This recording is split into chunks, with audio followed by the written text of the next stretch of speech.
নমস্কার বন্ধুরা, আমি আজকে করেছি মিক্স ফ্রাইড রাইস আর চিকেন কষা আর চিকেন পকোড়া। এই খাবারটা বেড়ে ফেলাম। ফ্রাইড রাইসটা আমি করেছি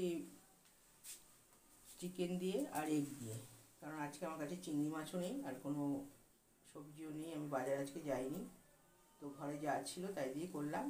আর এখানে দিয়েছি কাঁচা লঙ্কা, পেঁয়াজ আর গোলমরিচের গুঁড়ো।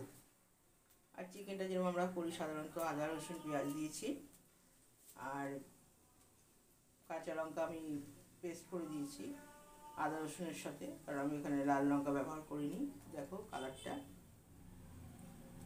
আর এখানে হচ্ছে তোমার চিকেন পকোড়া আছে 3টে।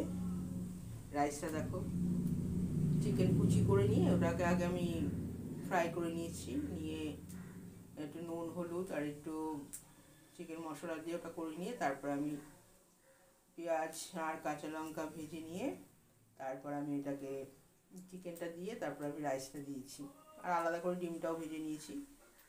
তো তৈরি হয়ে গেছে আমার ফ্রাইড রাইস আর চিকেন কষা চিকেন পকোড়া। তো এখন এটা আমি ছেলেকে দিয়ে দেবো। আর সবাইকে বলছি হ্যাপি নিউ ইয়ার, সবাই খুব ভালো থেকো, বছরটা যেন সবার খুব ভালো যায়, আর বাড়িতে এইভাবে সুন্দর সুন্দর রান্না করে সবাইকে খাও, নিজে খাও। নমস্কার বন্ধুরা, সবাই খুব ভালো থেকো। আর আমরা ভালোবাসা অবিরাম, সবাই সবাইকে ভালোবাসা দিও, এইভাবেই আমাদের চলবে আর আমরা এগিয়ে যাব। আজকে কোথাও ঘুরতে গেলাম না, আমাদের পিকনিক আছে 5 তারিখে, হয়তো যাওয়া হবে না, কারণ ওই দিন আমাদের গুরুদেবের উৎসব আছে। তো গুরুদেবের উৎসব রেখে পিকনিকে যাওয়া চলবে না, পুরো উৎসবেই যাব।